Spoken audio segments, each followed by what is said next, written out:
Madwar 100 persuna jinsabu fuq il-lista ta' stennija għal trappjan tal-organi bħal huma l-kliwi, il-kornea tal-għajnejn, il-qalb u il-pulmuni.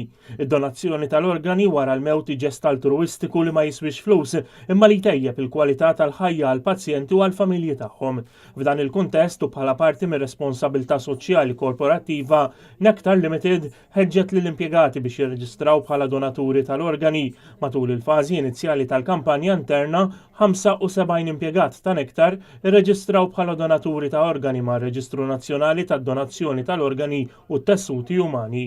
Il-kap tas Social and Welfare Committee ta' Nectar Limited Kit Kassar qal li t-trapjanti tal-organi, tessuti u ċelloli umani għandhom potenzjal kbir biex jisalvaw u jtejbu l-ħajjiet tal-individwi. Donatur wieħed wara mewtu jista' jsalva sa 8 ħajjiet. L-istess donatur jista' wkoll isalva jew itejjeb il-ħajja ta' mill-anqas 50 persuna oħra bid-donazzjoni ta' tessuti umani.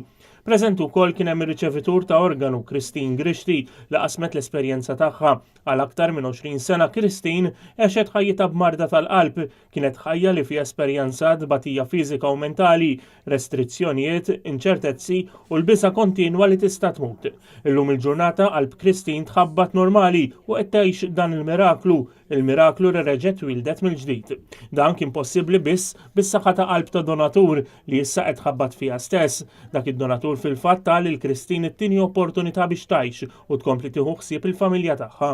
Illum Christine qed tfittex opportunitajiet biex taqsam l-esperjenza tagħha u biex tagħmel kuraġġ lil dawk li bħalissa għaddejjin minn mument diffiċli fil-ħajja. Skont il-leġiżlazzjoni li kienet adottata dan l-aħħar, persuni li jkunu għalqu 16-il sena jistgħu jirreġistraw bħala donaturi tal-organi tagħhom wara l-mewt jew inkella jispeċifikaw li ma' organi għandhom ikunu mogħtija.